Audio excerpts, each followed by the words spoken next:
Olá pessoal, boa noite. Se estiverem me ouvindo bem, manda um joinha.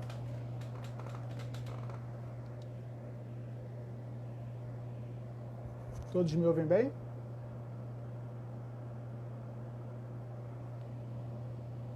Beleza, obrigado Adriana. Pessoal, já vou chamar já aqui a Thaís, nossa convidada. Peço desculpas pelo pequeno atraso. Houve um pequeno erro aqui entre o celular e a cadeira, mas problema resolvido.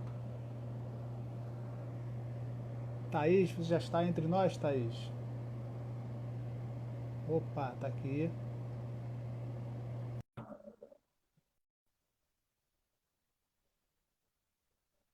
Estou aguardando a Thaís entrar.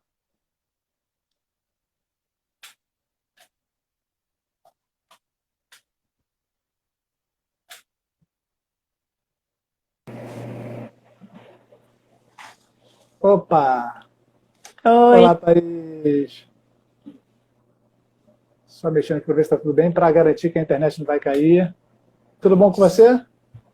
tudo ótimo. Com você? Legal. Tudo bem também. A Que pandemia bom. deixa meu cabelo assim, mas quando passar eu corto.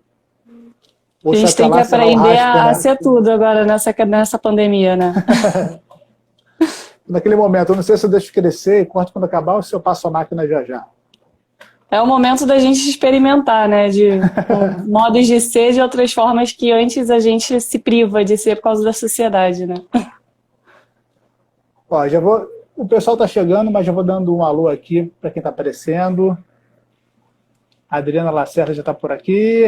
Isa, Caio Lima, sejam todos bem-vindos.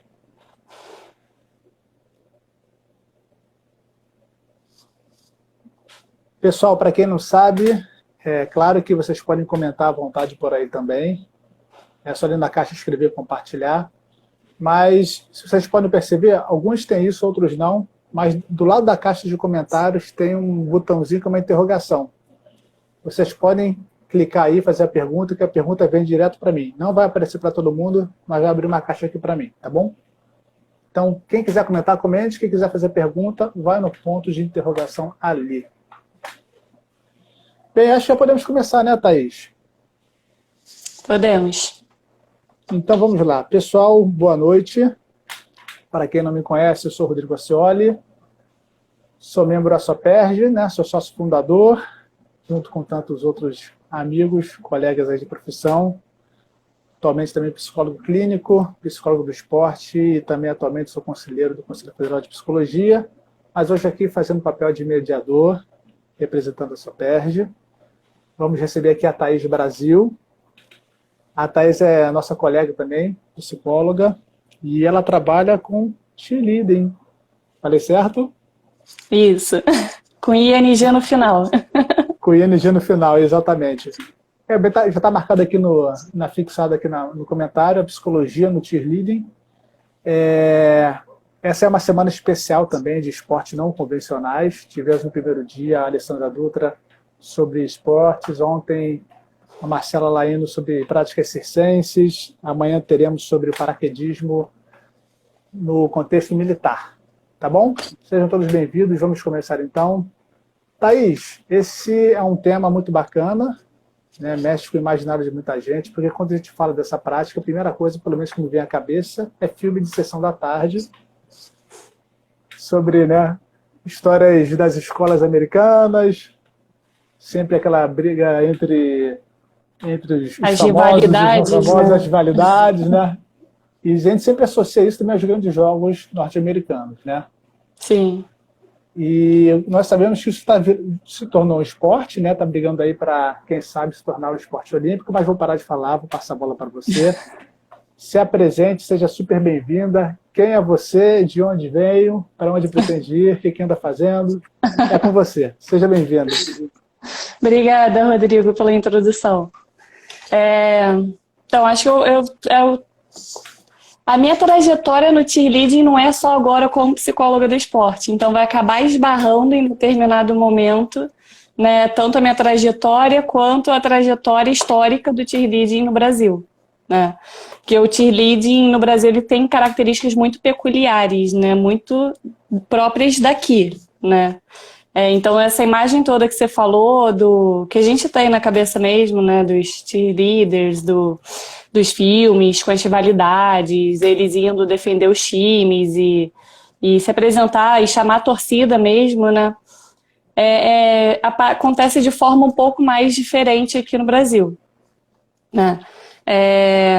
Aqui no Brasil, o cheerleading ele tem evidências aí que começou a ser desenhado mais ou menos na época ali, dos anos 2000 iniciozinho, né? 2006, 2008. E eu entrei no cheerleading como atleta, né? Então, antes o cheerleading não era esporte, né? Olímpico ainda, não era cotado para ser esporte olímpico, então era cheerleader, né? Era líder de torcida mesmo.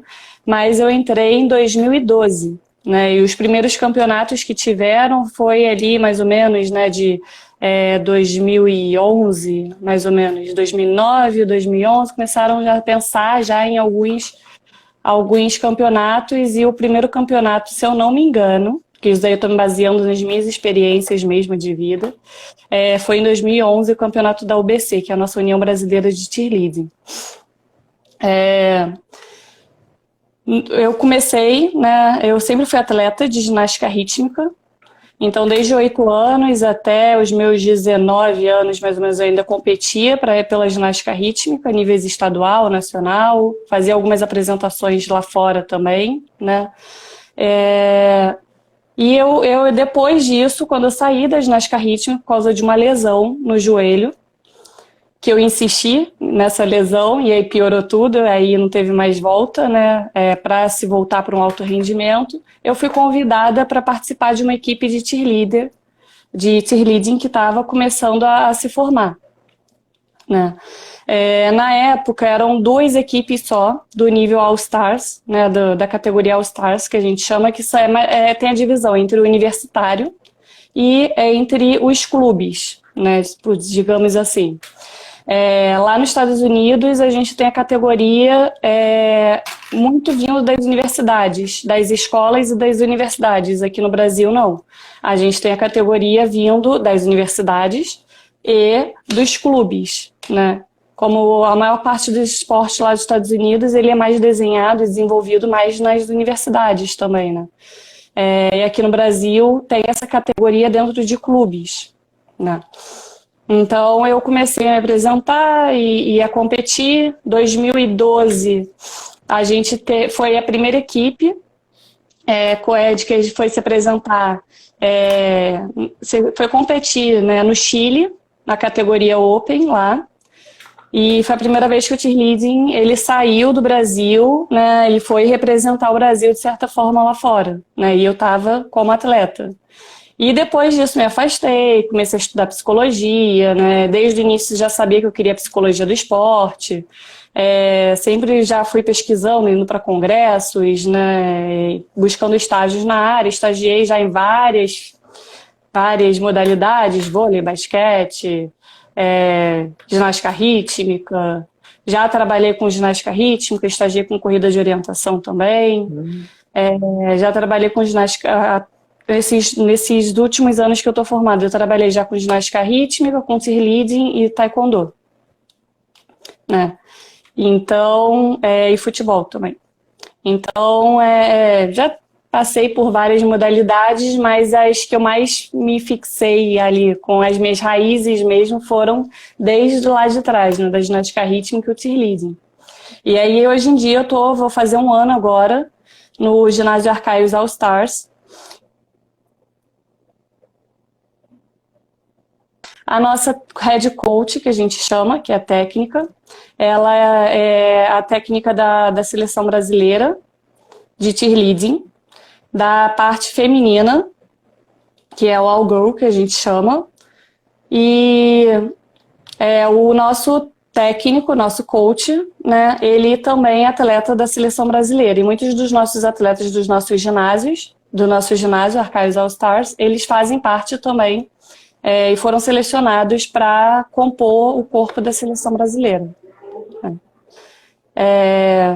Sobre o cheerleading, eu vou dar um histórico muito rápido, para a gente não tomar muito tempo aqui da live também só disso. O cheerleading, ele é curioso porque ele surgiu em 1887 nos Estados Unidos e ele era, na verdade, composto só por homens. Ele não tinha, né? A gente vê essa imagem toda que a gente vê, né? Das mulheres ali na beira do campo, torcendo e tudo mais, não era assim, era só com homens.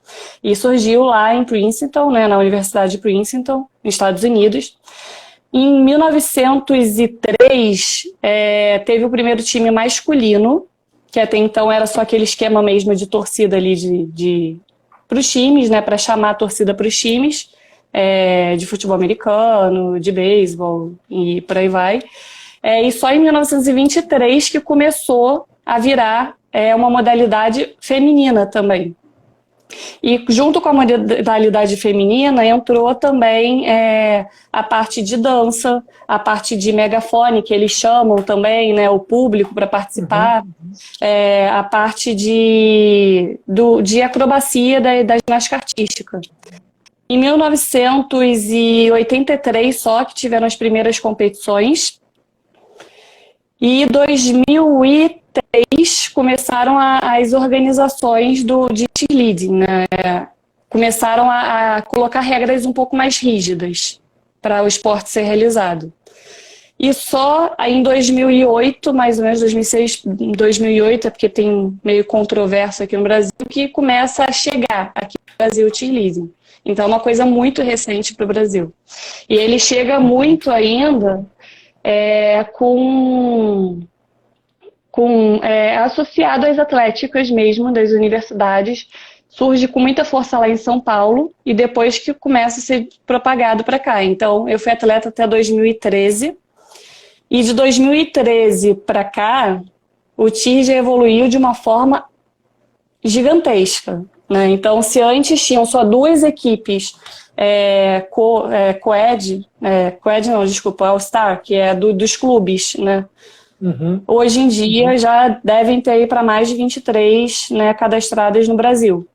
E de equipes universitárias só no Paraná, que antes não tinha nenhuma equipe, agora tem mais de 60 equipes. Né? Então você vê como o número cresceu de forma, né, rápida, né? De 2013 para cá não tem tanto tempo assim para essa propagação toda, né? Então é basicamente isso, é um esporte que mistura ginástica artística, é um esporte que mistura dança, expressões corporais da dança, artísticas, que pode ser praticado tanto por homens quanto por mulheres. E aí as outras características a gente vai falando aí ao longo, porque tem muitas particularidades que entram muito no trabalho com a psicologia e o TIR. Sim, e Thaís, algumas coisas que você já falou aqui já me foram abrindo algumas perguntas, algumas questões. Já existem algumas perguntas aqui. Tem uma pergunta aqui da Drix, mas vem para mim. Ela veio perguntar sobre o meu cabelo. Drix, não é terremoto não, é pandemia mesmo. Fica tranquila. Depois eu abro uma pesquisa aí para ver se eu deixo crescer até o final ou se eu raspo, passo a máquina zero até o fim da pandemia. Mas vamos voltar aqui para a Thaís. Bem, tem uma questão que eu achei muito bacana e que tem a ver com a nossa conversa de ontem com as práticas circenses, né? Uma coisa que me chamou a atenção, primeiro que quando a gente olha para essa prática, a gente olha a arte, a gente vê dança, a gente lembra as acrobacias, a gente lembra muito do circo, né? Existe esse estudo, essa interação com profissionais, com atletas, alunos dessas áreas também? E já faço o gancho com outro ponto. Você fala que você fez ginástica artística, né? Rítmica, perdão. Se lesionou e mudou, né? Também é um esporte que hoje em dia composto por ex-atletas de outras modalidades, outras categorias. Então, aqui no Brasil, aí entra de novo naquela particularidade que eu falei do Brasil, né? Quando eu fui convidada para compor, né, essa equipe, que era o Avengers, o nome da equipe, eles buscaram principalmente ex-atletas, porque a gente não tinha domínio ainda das técnicas né? Então, normalmente quem era o técnico era atleta também.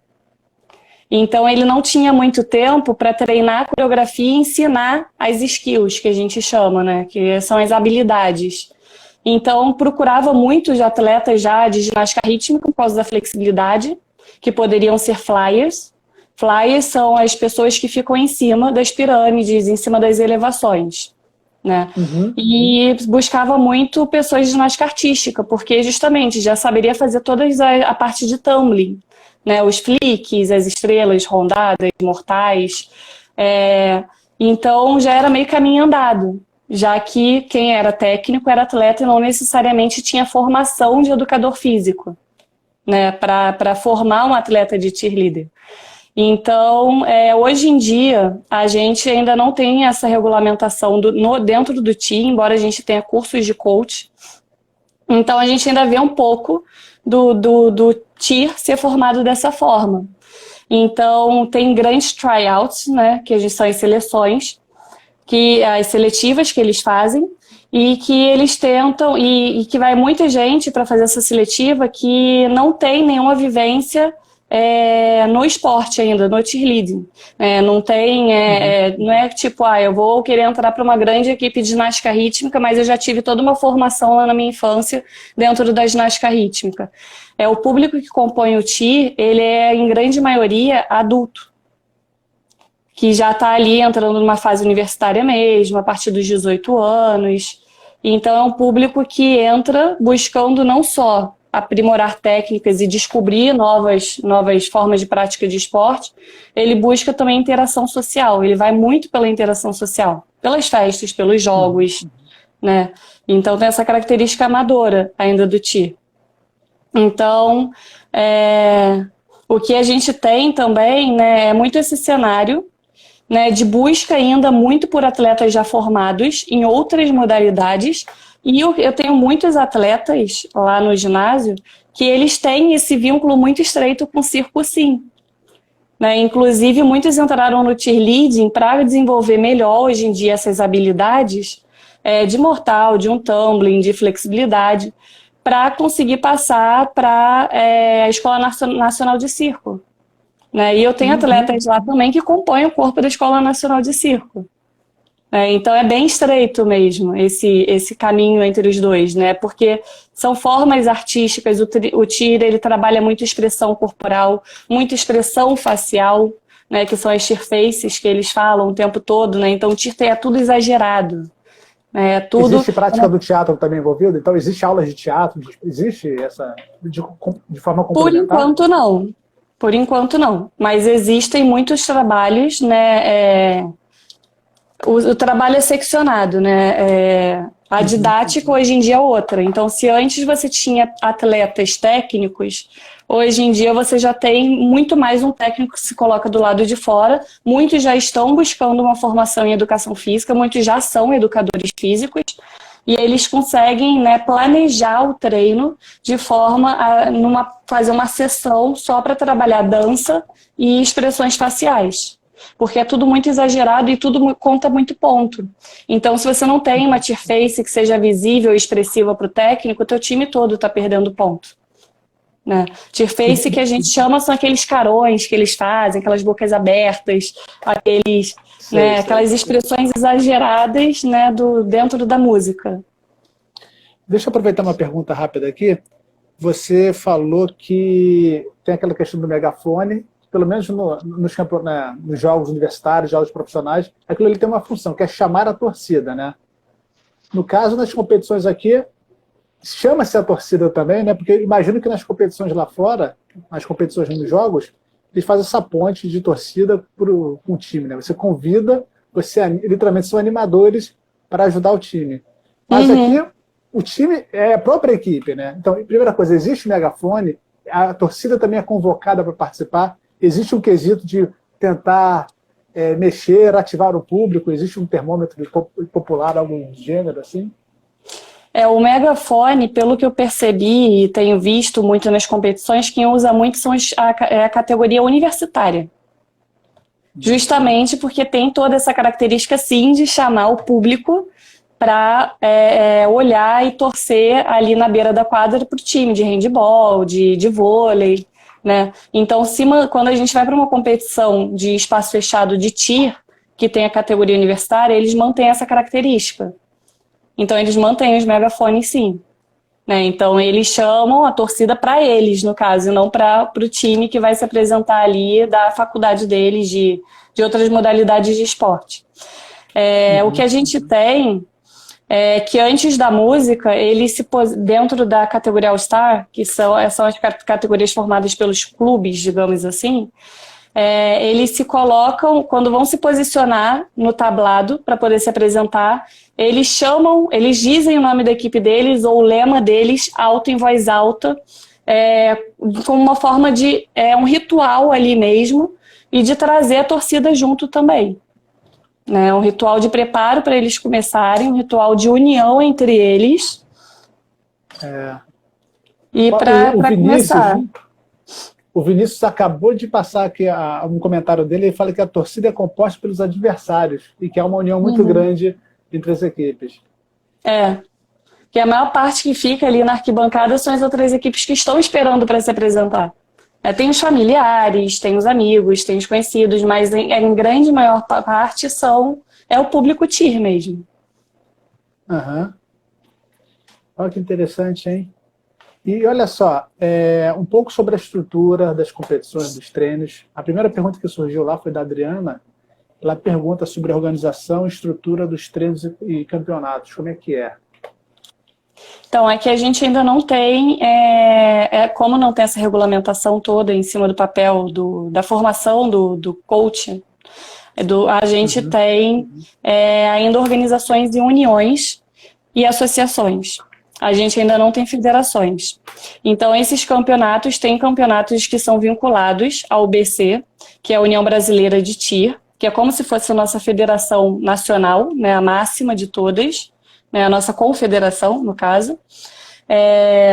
E a gente tem muitos campeonatos, muitos eventos que ganharam muita força, né, pelo modo como, pela credibilidade que eles foram passando, né, principalmente pela forma de montagem deles. Então, eles começaram a se organizar com uma estrutura muito grande, dar um suporte muito grande para os atletas e para as equipes, se colocar de forma séria no cenário, trazendo inclusive árbitros americanos, colombianos, chilenos lá de fora para arbitrar, né? E isso foi ganhando muita visibilidade. Então, esses outros eventos, né, estão ganhando uma força até maior, né, ou próxima ali da força dos campeonatos da UBC. Então, a gente tem hoje em dia o brasileiro, a gente tem o nacional, que é da UBC, e a gente tem os locais, né, os regionais, que são o carioca, o mineiro, né? E a gente tem também o Tirfest, que é outro que está ganhando muita força ultimamente, está se equiparando já em um brasileiro. Então, muitos atletas até preferem competir nesse Tirfest do que, né, o brasileiro em si. E diz uma coisa, você comentou sobre a seleção brasileira, como é que é o Brasil no cenário internacional? O cenário internacional, a competição é movimentada, é grande, é estruturada, como é que é o Brasil nesse espaço? As competições, normalmente, os mundiais ocorrem na Disney, então eles fecham uma parte do parque, né, e tem um grande encontro. E aí tem outra coisa particular, né, também sobre as competições, né? Normalmente as competições elas acontecem vinculadas a um camping. Então, junto, né, tem um momento de interação dos atletas também. Então, terminou a competição, normalmente eles ficam ali e eles trocam experiências entre eles, eles têm encontros e têm algumas aulas e cursos que são desenvolvidos ali para o desenvolvimento maior de técnicas e trocas mesmo de experiências, né? E lá fora, e esse modelo é muito que vem lá de fora, né? Então, no Mundial é muito assim, eles têm a competição, mas eles têm toda a interação ali por volta dos parques, que eles trocam entre eles. Normalmente, né, quem é base, que fica na parte de baixo, quem faz as elevações, de fato, quem sustenta a pessoa que fica lá em cima, eles chamam flyers de outros times para experimentar coisas novas, para tentar coisas novas com elas, para tirarem fotos, para interagir, e isso acaba trazendo para cá. E aqui no Brasil, a seletiva ela vem se modificando de forma a tentar se tornar cada vez mais séria, né? Cada vez mais peneira mesmo. Então, ano passado a gente teve, né, uma grande seleção até mesmo para os técnicos, que eles passaram por testes psicológicos, eles passaram de conhecimento técnico, fizeram várias provas para passarem e serem selecionados como os técnicos, como os coaches da seleção. E os atletas a mesma coisa. Depois que esses coaches foram selecionados, eles selecionaram vários vídeos que foram mandados para eles de alguns elementos que eles pediram para os atletas, para ver que nível eles estavam e o que eles estavam sabendo desenvolver ali. E depois esses atletas fizeram uma testagem presencial, né? Sabe o que é interessante com essa sua fala, né? Quando você fala sobre... Hoje em dia já existe uma seletiva, já existe certamente uma chamada maior, e as pessoas já se preparam para isso, né? Isso me fez lembrar quando o Brasil começou a montar sua seleção de rugby e a seleção de esportes de giro, para aquela... Eu esqueci agora o nome do trenozinho da seleção brasileira do... Bem, aquela que tem de 2 e 4 pessoas que desce a... Eu esqueci o nome. Eu também não lembro o nome, mas... Eu lembro de Jamaica abaixo de 0, mas eu esqueci. Mas é muito interessante porque no começo era uma chamada no jornal, quem está interessado, venha, né? Então iam pessoas de vários esportes, né? Pessoas não participavam, ex-atletas, né? Então as pessoas iam naturalmente fazendo teste na hora e iam vendo se tinham aptidões, tamanhos, força necessária para poder iniciar esse projeto, né? Sim. Agora, quando você falou sobre, voltando um pouquinho atrás, quando você falou sobre, não vou lembrar o nome das posições dos atletas, tá? Mas você falou que existe a base, a pessoa que fica em cima, e tem uma pergunta da Flávia Noura aqui, um grande beijo, Flávia. Ela pergunta se cada atleta tem uma posição dentro da equipe, né? Então já entendi que parece que tem, né? Tem. Aí essa posição quem normalmente dá, né? Quem designa é a técnica, é a coach. Então, tem as pessoas que são bases, tem as pessoas que são flyers. Tá? Essa é a composição básica. Ou você é base ou você é flyer. Base é quem vai elevar. Dentro do TI, a gente tem algumas formações, alguns elementos que precisam ter, que são os estantes. Os estantes são pequenas elevações, são pequenas pirâmidezinhas. Né? Eu estou trazendo para o termo popular mesmo, né? Mas quando a gente tem, né, em torno ali de umas 3 pessoas embaixo, pode ter de 4 até 2 pessoas só embaixo, né, para levantar mesmo, né, pelo pé, que elas sempre são sustentadas pelo pé, por exemplo. As flyers. As flyers são as pessoas que ficam em cima, que normalmente têm mais flexibilidade e são mais leves. Tá? Não necessariamente são mais leves, mas... atualmente, infelizmente, ainda tem muito disso, né? Que justamente como a gente não tem um preparo desde lá da base, né, do TIR, a gente ainda precisa de pessoas, né, que consigam ser levantadas com facilidade e que não despontue, né? Porque se um instante cai, é despontuado. Então, se uma flyer cai lá de cima, se é despontuado. E fora que é um risco, né, muito grande para a equipe também. Então, tem os instantes...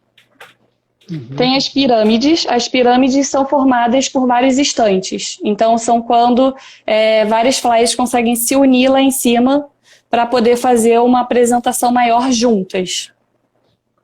Olha, eu estou achando bem interessante que, assim, como é uma prática, um esporte que é pouco conhecido, né? Existe essa visão que a gente tem dos filmes norte-americanos, mas eu vou fazer mais uma pergunta sobre a prática, porque está muito importante, é muito legal para a gente poder conhecer e entender como de fato é a prática, né? Mas para poder também dar um tempinho de você poder falar sobre sua prática, como é que é o exercício ali da profissão ali, a Adrix, para quem não sabe, a Adrix, Adriana Pereira, lá de Goiás, professora da PUC de Goiás, também esteve com a gente aqui semanas atrás, ela, falando sobre as competições, ela pergunta quais são os quesitos de avaliação. Então, aí entra nisso, são os estantes, são as pirâmides, são os tumblings são aquelas passadas, as acrobacias em si, né? Que tem o standing tumbling, que é o tumbling parado, né? Então, eu faço uma reversão, um flick, um mortal parado, Tem o running tumbling, que é aquele corrido, né, da ginástica artística. Tem a dança, e junto com a dança você avalia junto a expressão também, né, tanto das shear faces quanto os shear motions, que a gente fala também, que são algumas expressões corporais que se encaixam nas músicas, em alguns trechozinhos das músicas. E é basicamente isso, né? E os saltos, os jumps, que a gente chama. Olha, e agora já começam a surgir perguntas. Perdão, desculpa, conclua. Eu que me meti aqui, desculpa. Não, é só para falar. E aí, dentro disso tudo, eles avaliam, né, a perfeição do movimento, a limpeza dos movimentos, a coesão da conectividade ali, né, a coerência, na verdade, da conectividade dos elementos, a ideia da coreografia, se é uma coreografia limpa visualmente vista ou não, porque acontece tudo ao mesmo tempo, né? Enquanto um está fazendo um tumbling, o outro está levantando lá a flyer lá em cima, que acontece tudo ao mesmo tempo, é muito rápido. E é basicamente isso, né? E as expressões, né? Se isso contagia o público, se não contagia, se estão exageradas as expressões, se não estão. Então é basicamente isso, né, que é julgado.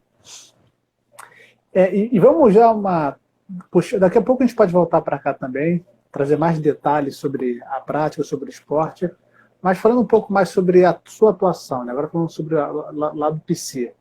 Aí a Flávia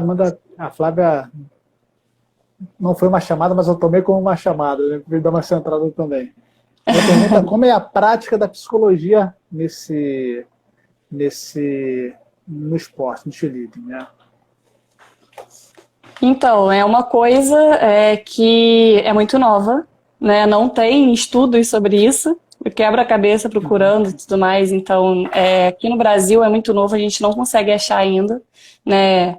Tem alguns trabalhos, mas não fala tão direcionado, né, para protocolos. E eu sei que ano passado, parece que no congresso que teve um congresso que teve apresentação também de trabalhos sobre cheerleaders. Só que era a nível universitário, não era de time All-Star. Então, é uma coisa que eu venho experimentando desde o ano passado. Eu tenho a sorte, né, eu tirei a sorte grande de pegar uma técnica que ela é muito aberta para esse trabalho multidisciplinar e ela confia muito no trabalho e ela tenta integrar, né, o tempo todo. Então, se eu preciso fazer uma visualização em que ela esteja presente, por exemplo, ela não mede esforços para despender um tempo para fazer junto comigo, né, para ela participar e para ela ajudar, né, no que for preciso nas técnicas de visualização, por exemplo. Porque é muito raro a gente ver, né, no esporte, porque os técnicos normalmente não querem que você tome muito tempo de treino deles, né. E a gente trabalha muito a figura do time. O que é ser um cheerleader? Né? Porque ser cheerleader já é ser diferente. Já é quebrar paradigmas, já é quebrar padrões. Já é você se reinventar a todo momento, ser de formas diferentes. Né? Então, quem é mulher, você está quebrando o padrão o tempo todo, né, desse estigma, desse rótulo que é colocado de que as cheerleaders elas são sexys, de que elas estão ali, né, com um cunho mais de objeto, né, que tem ainda muito isso, tá, esse rótulo, né, quebra de rótulo o tempo todo de que cheerleading ele não é um esporte feito só para mulheres, né, que ele é um esporte sim para homens. E cada vez mais. Homens, né? Exatamente. Porque muita gente não sabe desse início também, né? Então fica muito enrijecido ali na imagem da mulher, né? Tem muito o trabalho em cima da inclusão social, do entender a diferença, do se colocar no lugar do outro, do entender a identidade do grupo, de se entender pertencido àquele grupo e de se fazer pertencer àquele grupo também.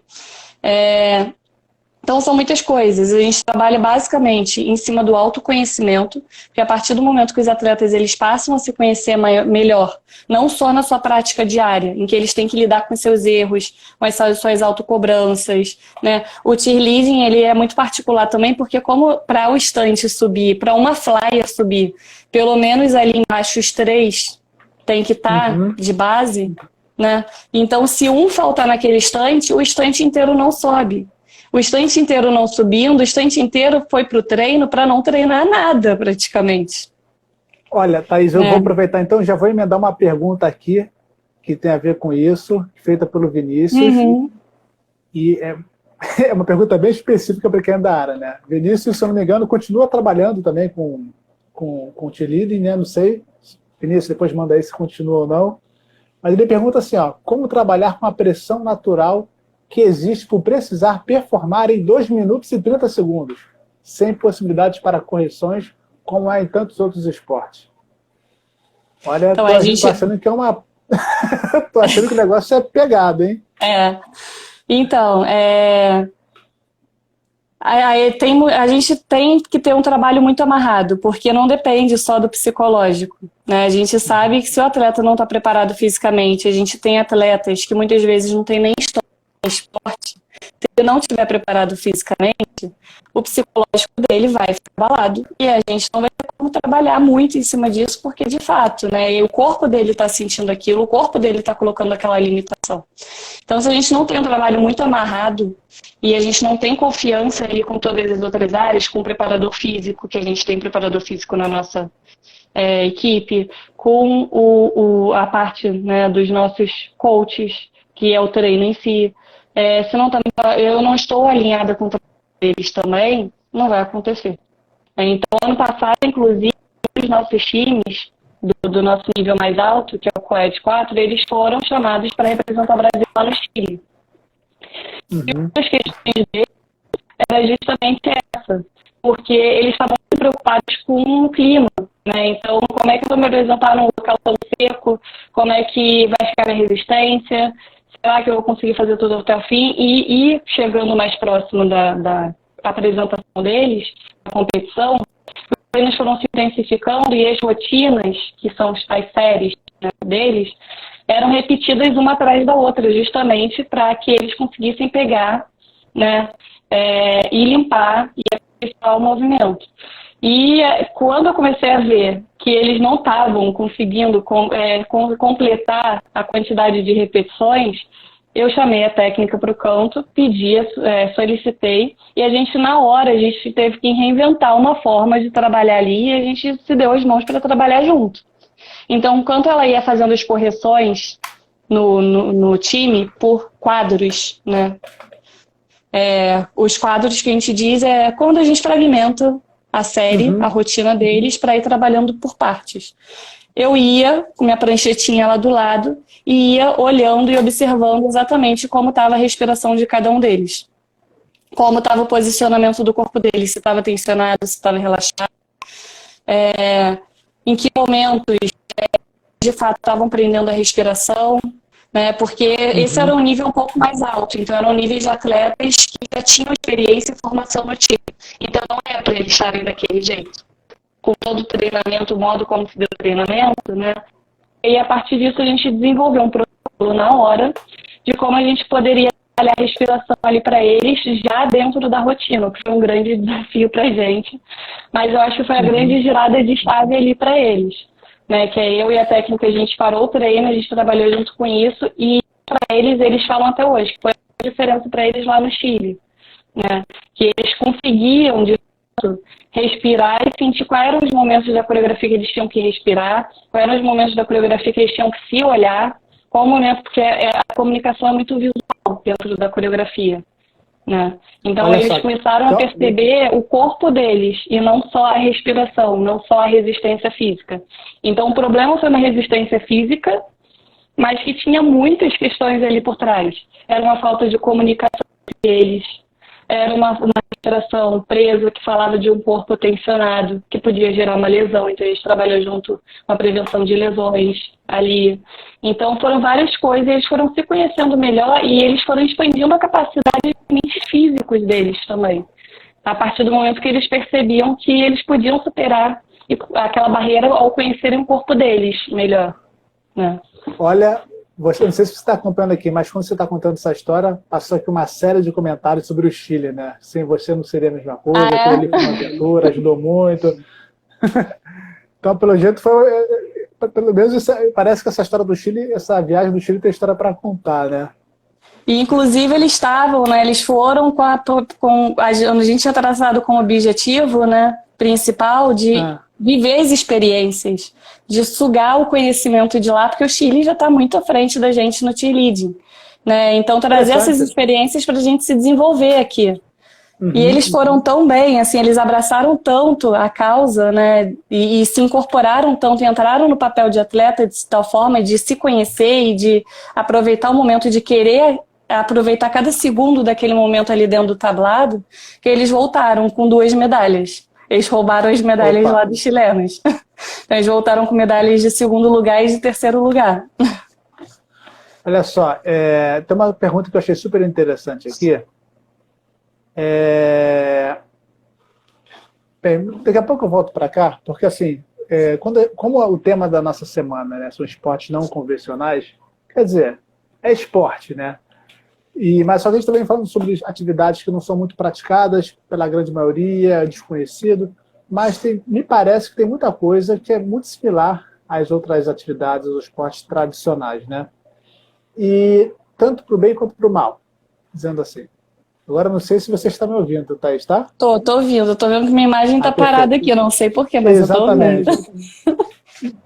E um assunto que surgiu muito, aí eu estou fazendo essa pergunta em função de um comentário aqui da Adriana, da Drix, que é o seguinte, ela faz a seguinte pergunta, se existe assédio de quem as trata como mulher objeto, né? Você falando sobre, existe sim, você falou um pouquinho atrás, sobre essa cultura, né, das pessoas verem as meninas como bissexuais e tudo mais. E um dos debates anteriores, né, sobre a psicologia nas outras regiões, nós infelizmente fomos observando que em vários esportes, em vários momentos, existem violações também acontecendo, né, assédios de diversos aspectos, né. Como é que é assim, essa relação com o corpo, se existem, como é que as mulheres são tratadas como mulher objeto aqui no Brasil? O público externo, quando vê as meninas treinando, como é que é isso? Já existem relatos de assédios, de violações aqui no esporte do Brasil? Pergunta delicada essa. Eu só tô vendo aqui rapidinho porque estão falando que eu tô sem imagem. Eu não sei como é que tá aí pra você. Você tá com a imagem congelada e uma rodinha girando aqui. Tá, mas a voz está saindo. Perfeitamente. Então tá. Sobre essa questão do assédio, que eu tenho experienciado, a gente trata muito sobre isso. Inclusive, a gente tem questões, né, muito dentro também dos times ainda, né? Eu não falo isso só no time que eu trabalho, mas no cenário como um todo, a gente ouve muitos relatos, né? Cenário. E a gente tem também, assim, quando a gente vai falar de campeonato, dos campeonatos, de quem vai assistir e tudo mais, não vejo que seja tão grande ainda essa figura de assédio, até porque, como a gente falou no início, a maior parte do público que assiste as competições de cheerleading são os próprios cheerleaders. Né? Então, eles estão, né, o tempo todo ali no papel de quem eles estão assistindo. Então, fica um pouco mais difícil para isso. Tá? Eu acho que tem muito desse preconceito ainda do público, né, quando a gente fala de apresentações em ambientes externos, de ambientes que não são esses do cheerleading. Então, quando a gente está numa apresentação de um jogo jurídico, de um jogo universitário, quando a gente está em apresentações de jogos de de ginásios, né, de jogos de futebol até, que já tem, né, o Botafogo tinha também, eu acho que era o Botafogo, agora eu não lembro direito, mas acho que era o Botafogo, que ele tinha a equipe deles de cheerleaders também, o Corinthians chegou a ter também, então aí sim você vê muito assédio do público masculino contra a figura dessa modalidade que é muito mais presente ao público feminino que atua no cheerleading, né? Então, acho que nesses ambientes, sim, a gente tem relatos muito grandes, né? Que vai impactar de diferentes formas, mas o cheer, ele trabalha muito com essa questão do empoderamento, de você se empoderar do teu corpo, de você entender que o que você está fazendo, que aquilo é uma prática esportiva, de que aquilo é o que te torna maior, é o que faz você perceber que você não tem limites, você tem força, né? Tanto que tem muitas mulheres que ficam na posição de bases, né? O que mostra literalmente a força, né? E tem muitos relatos também de cheerleaders, que elas falam que isso tudo é uma coisa que abala muito elas, mas que elas nunca vão deixar de lutar pelo que elas gostam. E que pelo ambiente e de divulgar e fazer e levar o cheerleading para outros ambientes e para mostrar a força que elas têm. Porque se elas recuam, né, elas entendem como se fosse eu estou recuando, mas eu estou recuando e perdendo espaço aqui também. Né? Eu estou deixando a minha identidade de lado. E o cheerleading tem muito essa característica de ter a construção de uma identidade, sim. Né? De você se perceber capaz de fazer aquilo, de você perceber que você é forte, de que você está quebrando paradigmas, sim, e que isso vai gerar incômodos para as outras pessoas. Né? E eu vou aproveitar, assim, antes da próxima pergunta, a sua imagem continua congelada aqui, está processando. Você quer dar uma olhada rapidinho como é que está a sua internet, se precisa passar para o celular ou não? Eu vou tentar passar para o 4G. A internet está falando que está boa, mas deixa eu tentar aqui, peraí, só um minuto. Vamos lá.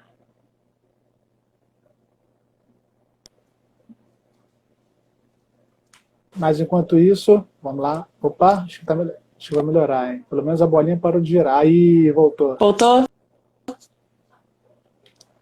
Voltou. Ah, que bom. Então vamos. E assim, falando sobre corpo, a relação com o corpo, e falando um pouquinho também sobre o trabalho psicológico, sobre transtornos, possíveis transtornos, né? Não foi essa pergunta que a Carol fez, Carol, futura mamãe, mas ela... Parabéns, Carol! E não sei de quantos meses, mas fez aniversário também recentemente, né? Parabéns 2 vezes. Mas ela falou sobre... Um momento ela falou sobre transtornos alimentares, né? Assim, como é que é isso? Também é uma coisa que já bate E aí? Então, toca no assunto logo. Pois é, aí tem o que acontece. No cheerleading a gente tem roupas, né, que nem todos se sentem confortáveis com as roupas. E o cheerleading, ele tem essa característica de abraçar todos, né? Então, independente, né, você não precisa ter um biotipo específico. Aqui no Brasil não é desse jeito, né? E sim é avaliado as habilidades, as potências que aquelas pessoas têm, né? As potencialidades que têm ali para serem desenvolvidas. Então, quando chega nas competições, quando chega nos treinos, porque muitas das flyers às vezes tem que treinar sem blusa, né? Porque senão pode escorregar, pode, né? Então, em alguns movimentos elas têm que treinar sem blusa, aí se torna uma questão para algumas, né? Não só para quem é base, não só para quem é flyer, mas também como é para quem é base, o que é curioso. Porque normalmente você poderia achar que quem é flyer vai normalmente se sentir pesada.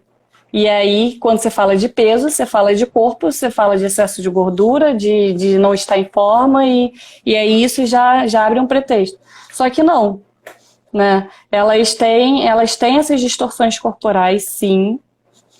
É muito grave ainda, né? A gente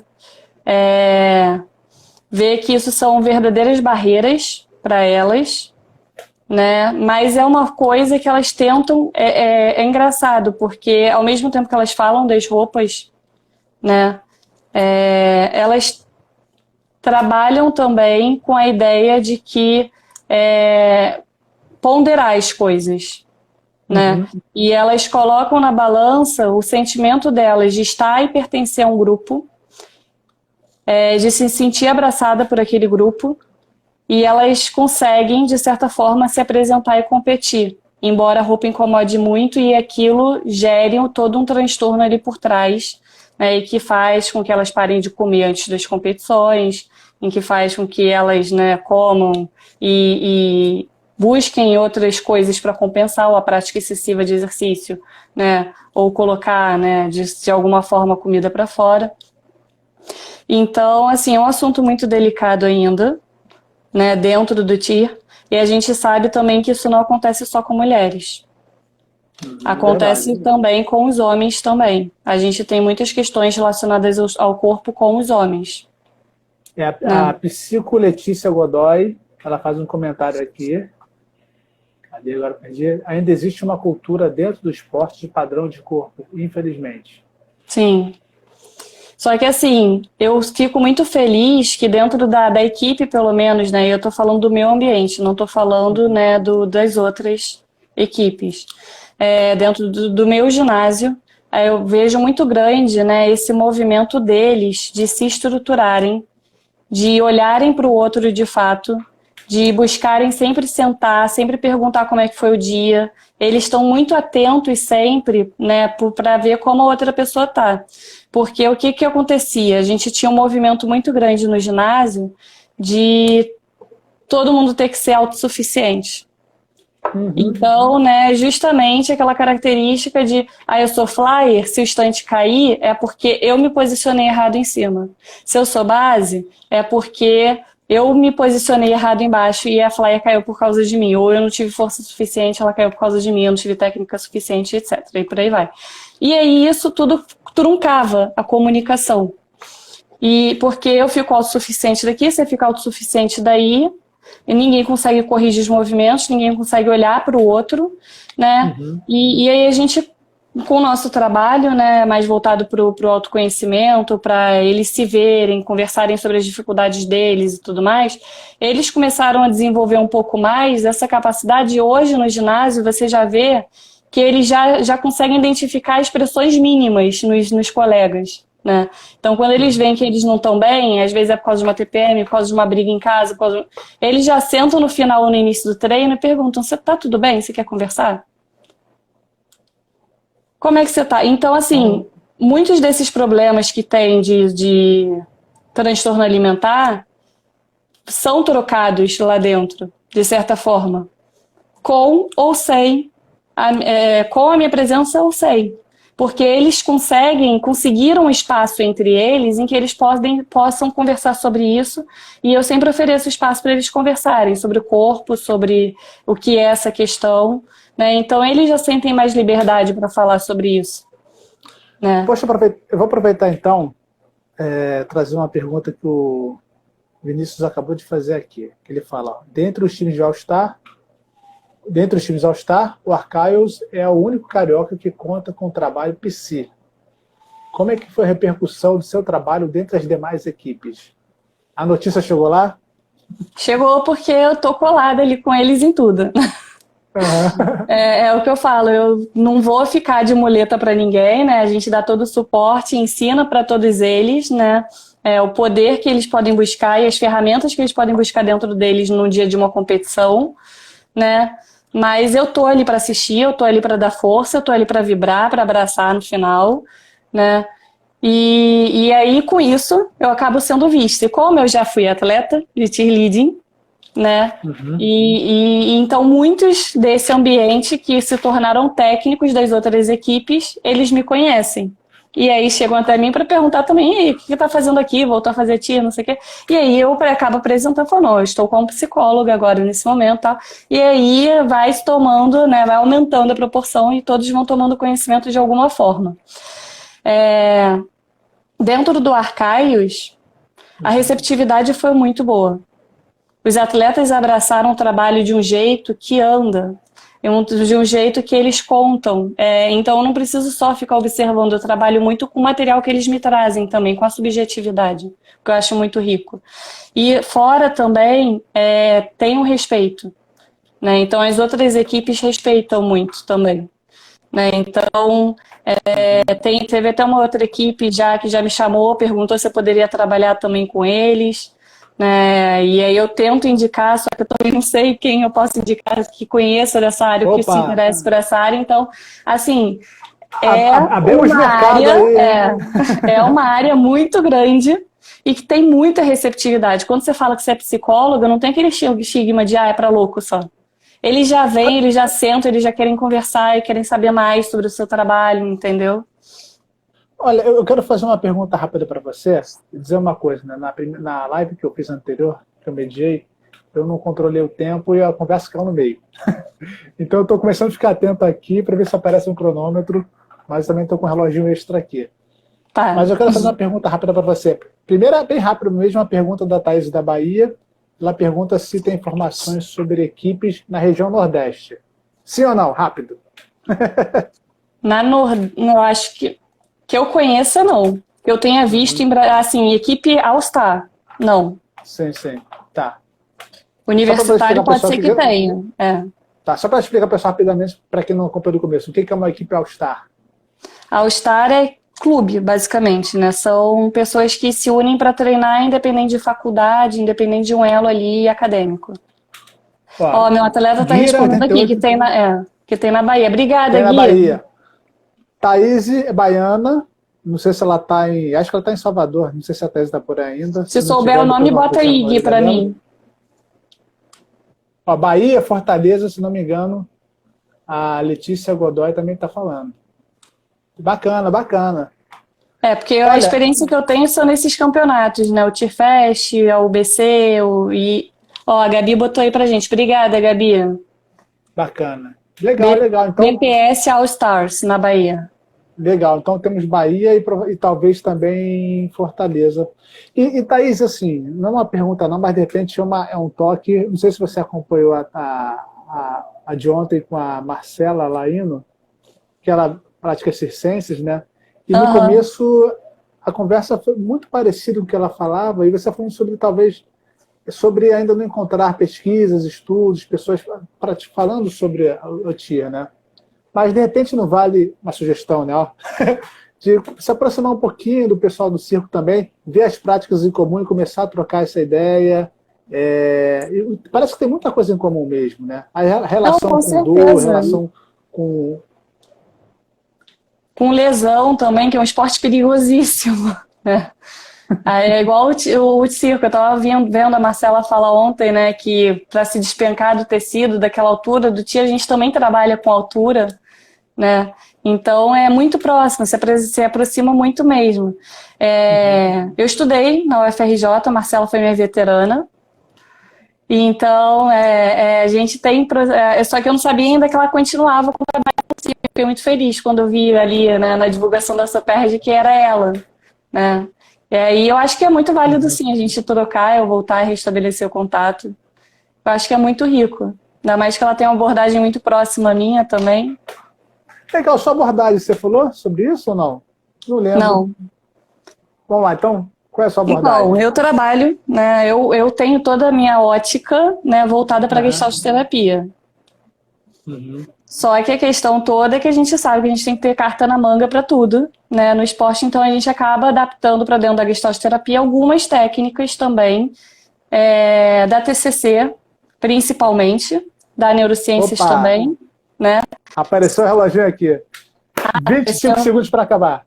Então, é basicamente isso, a gente adapta, né, para caber dentro da nossa ótica, né, e conseguir atingir o rendimento, e não só o trabalho a nível humano. Isso. Olha só, Thaís, eu vou te cortar, faltam 5 segundos. Agradecer muito, agradecer quem ficou aqui. Então,